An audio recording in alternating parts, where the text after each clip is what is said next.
Iya, itu kemarin kita sudah terbitkan surat edaran pengaturan. Kita tidak melarang masjid, musola menggunakan toa, tidak.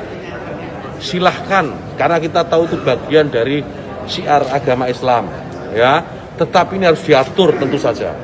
Diatur bagaimana volume speakernya gitu, toanya itu nggak boleh kenceng-kenceng, 100 desibel maksimal.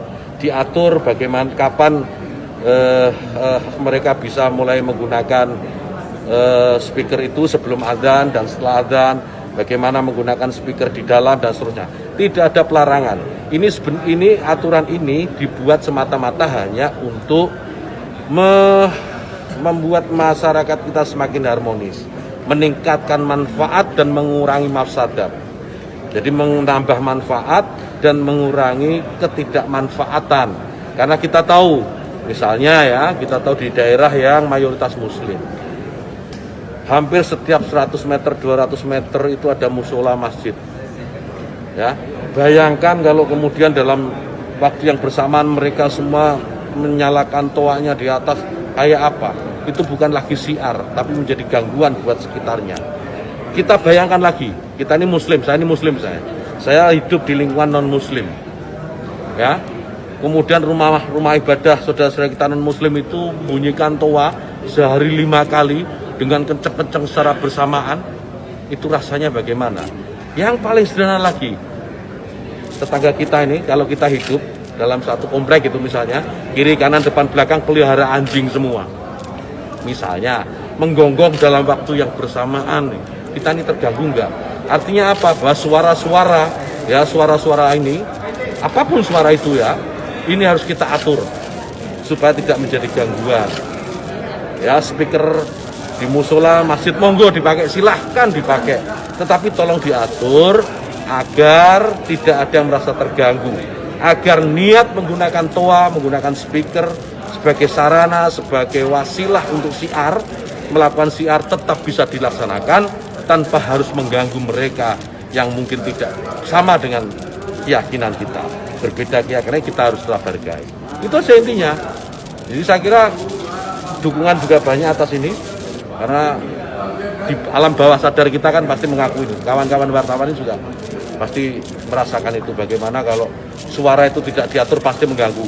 Truk itu kalau banyak di sekitar kita diam di satu tempat, kemudian misalnya ada truk kiri kanan kita, depan belakang kita, mereka nyalakan mesin sama-sama, kita pasti terganggu.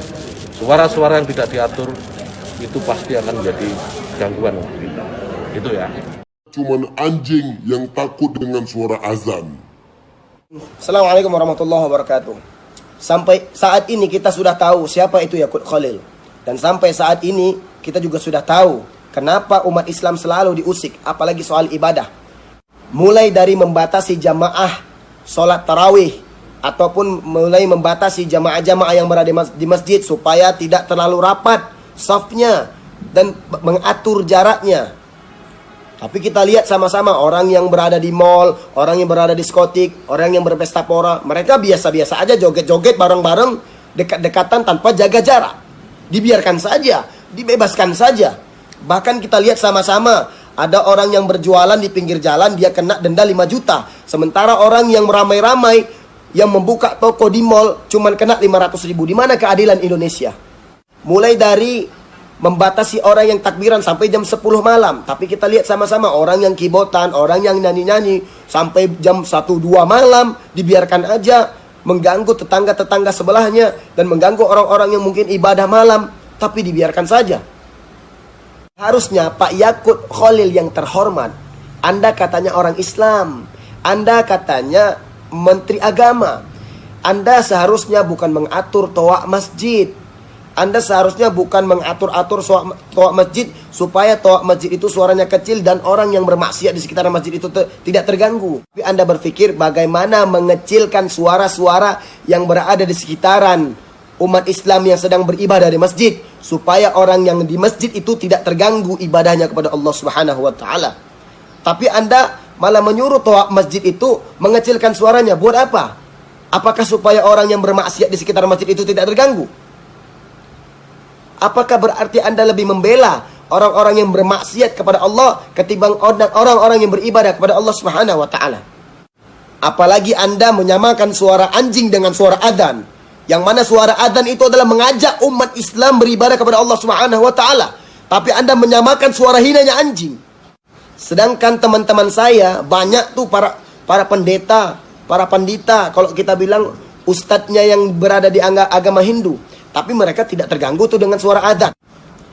Asal kau tahu ya, orang yang keberatan dengan suara adzan, dialah yang anjing. Kenapa? Karena cuman anjing yang takut dengan suara azan. Setan kau.